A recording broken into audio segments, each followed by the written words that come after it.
বন্ধুরা আসসালামু আলাইকুম। শরতের দুপুরে প্রচণ্ড রোদের খরা দেখে এই যে বাদাম রোপণ করতেছি। দেখেন বাদাম রোপণ করা এগুলি বেসুনি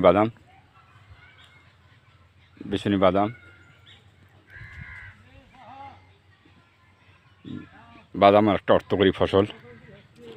এই বাদাম রোপণ করতেছি। এই বাদাম হলেই এর বীজ দিয়ে আবার নতুন করে বাদাম লাগানো হবে। এটা হলো বীজ বাদাম। এই বীজ বাদাম রোপণ করতেছি। পাশে ধান ক্ষেত,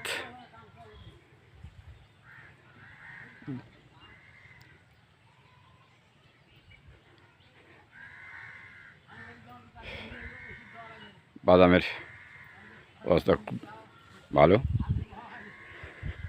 ধানে ওষুধ ছিটালাম। বাদাম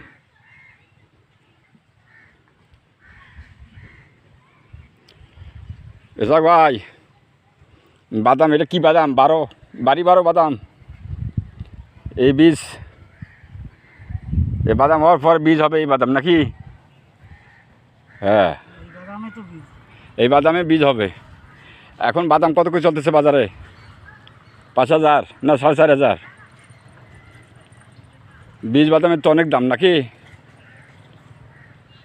12,000 13,000 টাকা মন বাদামের। বীজ বাদামের অনেক দাম।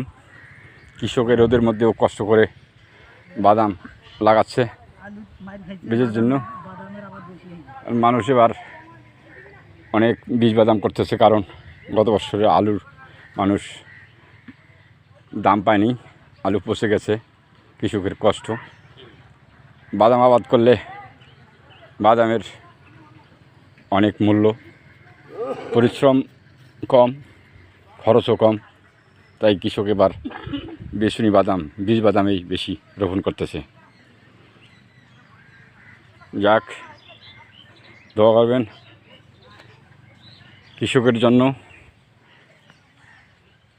কৃষক এবার জন্য তার ন্যায্য মূল্য পায় বীজ বাদামের। এ বলে শেষ করছি। আল্লাহ হাফেজ।